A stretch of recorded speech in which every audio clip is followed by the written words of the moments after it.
Right now, the day's biggest news stories from a Vegas perspective. This is the Vegas Take with Sharp and Shapiro.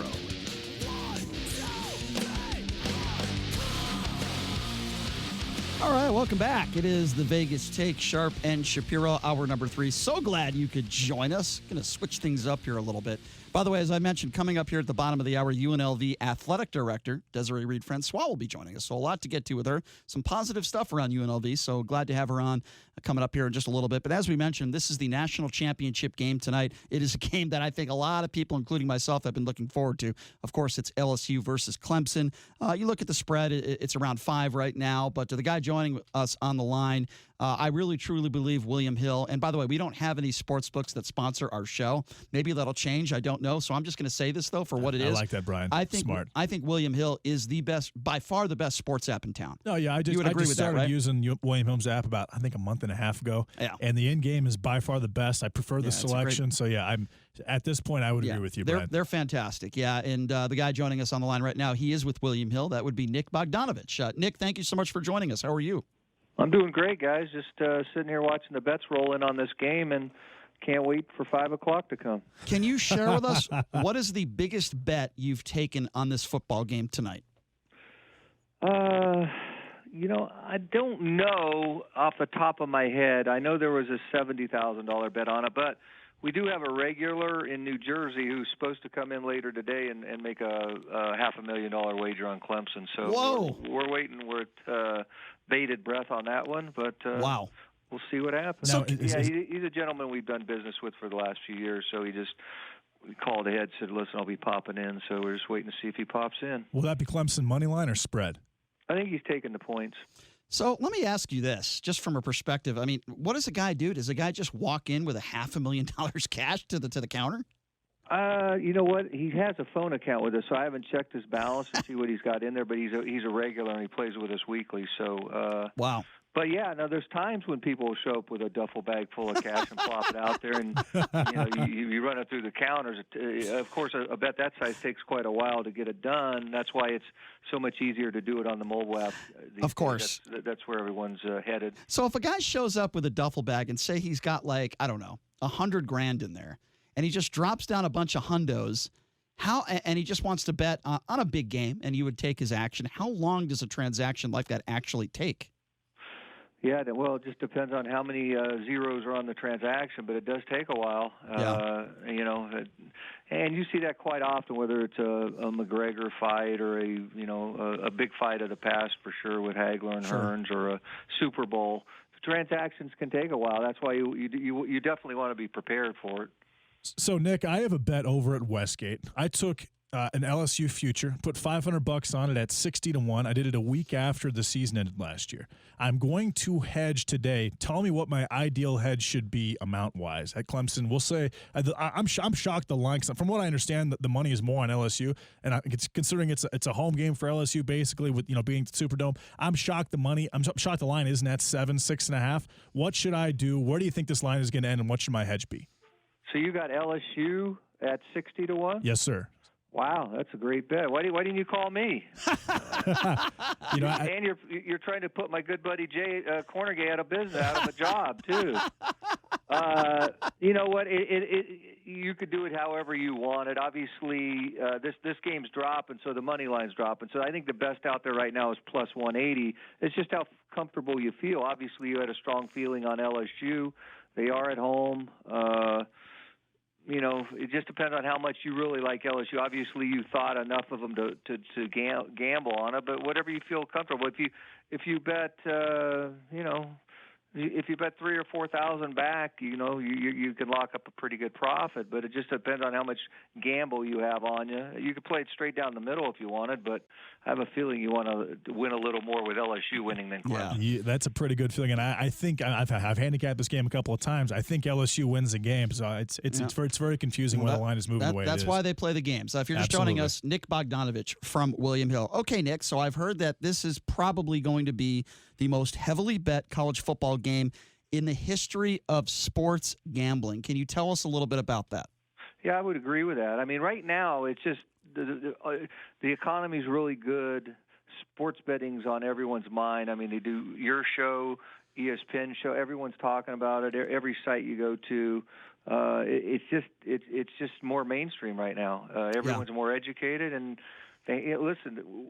Nevada shattered their handle record last year, and that's with like 8 or 9 jurisdictions opening up. So it just keeps getting bigger and bigger, and this game is a battle of 2 undefeated teams. One is a defending champion that's the underdog. So, and in the Joe Burrow story, everything's just sort of, it's just snowballing into it. Yeah, there's no question it'll be. I don't know if they can get an official stat on it, but there's no question it will be. Nick, can you talk to us a little bit about some of the exotic bets that you offer and some of the other books offer as well? Because we never saw so many prop bets 10, 15, 20 years ago. Now it seems like you can bet on almost anything. Can you talk to us a little bit about some of the exotic prop bets you have on this game tonight that some of the listeners might be interested in?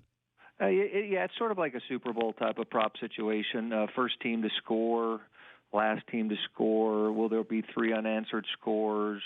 Obviously, Joe Burrow passing yards and touchdowns, and all the receivers receiving yards and the running backs running yards, and margin of victory. Just things like that. You can bet it any way you want. So, right. If you don't particularly like a side, Clemson or LSU, because you think the line makers got the line right, then go down and bet it. The first team to score, get into action somehow, some way, or just wait till the game starts and form an opinion and bet in play. That's why in play is so popular these days. Lots of people, they don't have an opinion on the game, but once you start watching a game, you always form one, and then that's when they spring into action. So I wanted to ask you this about prop bets, because if you go offshore, and we know that it's not legalized offshore and it's not regulated, but if you go offshore on some of the websites, you'll be able to see prop bets like how many times will they show the quarterback's girlfriend, how many times will the announcer say this, will Donald Trump's name be mentioned in the broadcast, a bunch of different really weird, bizarre props, but yet no books are allowed to do those type of prop bets in Vegas. Can you explain to us why that is?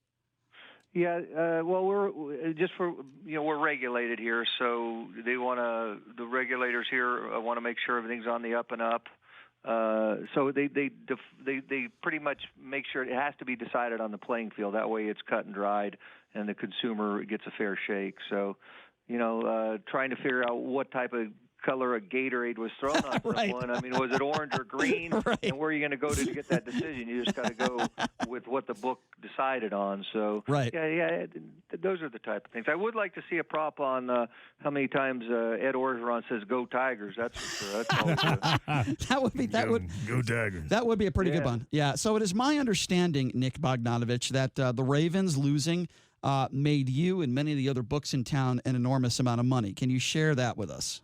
No, that's 100% correct. It was, the Ravens looked, obviously they had the MVP in Lamar Jackson. They'd steamrolled their last 6 opponents. Tennessee was coming off a war with New England, so the spot was right for them. And they were backed heavily on teasers and moneyline parlays, and they all went down. And it was a good thing they did, because the other 3 games, all the favorites won. So on a weekend with 4 NFL games, 3 favorites covered, which is usually a disaster for the books, but the right one lost outright, and I would say all the books in the state of Nevada had a pretty good weekend. So, Nick, there's 18 states now. Roughly 1/3 of the United States has legalized sports betting. Do you believe that by the end of 2020, there'll be about 30? Well, 20. Yeah, I don't think there'll be that many by the end of 2020, but they're from what I understand, Illinois is coming on, and Indiana. Well, Indiana's already doing. Colorado and Tennessee are very close, so they keep coming. I have obviously at some point I would imagine 45 of them will partake. I don't think Hawaii and Utah will be involved, but it's fun, But everyone's waiting to see when one of the big monster states get involved, like a California or a Texas or a New York, and then we could see some astronomical numbers just because of the population base. Yeah, I think that if California legalizes sports betting within 3 or 4 years in a mature market, you're looking at $200 billion a year in the handle. That's just my guess based on the population, the amount of teams that exist there. So from what I understand, when a new state opens up, William Hill typically has a presence there. Now, do you kind of train all those states? Do they look at Nevada as the epicenter? How does that work as far as Nevada related to the new states? Yeah, I hope so. Obviously, we have a really good business development team, and they're out there, working years in advance, trying to, make sure we get in the states when they open. I think we're in every single state right now, except for maybe Oregon that has it. So I think we're batting like, I don't know, 11 for 11 or whatever. But it's fun. I went out when Iowa opened, and it was, to see the fans get excited, and all the senators are there and the ribbon cutting. A lot of work goes into that, so it's pretty fun when a new state opens up. Whole hundreds of thousands of people get to do something they've always wanted to do, and now it's at their fingertips. So, Nick, I got to ask you, did you see the movie Uncut Gems with Adam Sandler? I have not yet, but I've heard good things and I've heard bad things. What's the real deal? Was it good or bad? Well, my opinion on it is this. I thought it was a very good movie. It was very entertaining, but as far as from a sports gambling perspective, it was extremely unrealistic. Well, it was a little inaccurate. It wasn't totally unrealistic. Yeah. I asked that because, there's a scene in the movie where we're just talking about prop bets, Nick, and there's a scene where Adam Sandler does a parlay at Mohegan Sun. By the way, Mohegan Sun in Connecticut does not have a sports book yet, but he does a prop. Will Kevin Garnett get the tip in a game? Have you guys ever even had a prop like that in the NBA where you can bet on the tip? Who wins the tip? No, never have. So, and that's a fluky thing. So you throw it up. He may tip it to someone, but the other team might get it. Right. So what does that mean? How do you distinguish it? Right, exactly. So he parlays that, Adam Sandler in this movie. He parlays the Kevin Garnett tip somehow together with the prop of how many points he scores, somehow with the prop of if the Celtics win, which you could never do in any sports book, not even offshore, correct? That's correct. Yeah. So somehow what did he bet? 150 grand to win like $1 million or something, JD? Is that? He bet 175K to win like 1.3 million. Yeah. Oh, just a tad unrealistic. And the points rebounds bets are very realistic. The money line's very realistic, but the tip obviously isn't because it's more of a possession thing. Nick, you've been doing this for a long time. I'm just curious. What are like some of your favorite, if not your favorite, sports gambling or just gambling in general movie? Do you have any favorites? The Richard Dreyfuss racing movie. Oh, that was great. Let It Ride. Let it ride. Exactly, That is fantastic. I'm going to go with Paul Newman. What is it? The old movie where he was the pool shark. What is that? The Hustler. Yeah, The Hustler. That's probably the black and white though, not the one with Tom Cruise because I hate Tom Cruise. But there's a lot of good ones out there. Well, listen, Nick, we do appreciate your time. Thank you so much. I wonder if that guy's going to win $500,000 or not. Nick, is it wrong of me when I hear something like that? When I hear somebody putting down a huge bet, I just want to bet the opposite. Am I wrong in thinking that way? Yes, 100%. Okay, fine, fair enough. But no, I'm going to be rooting for the Tigers tonight. I want to see that ticket cash at the Westgate for a nickel at 60-1. Now I got something to root for.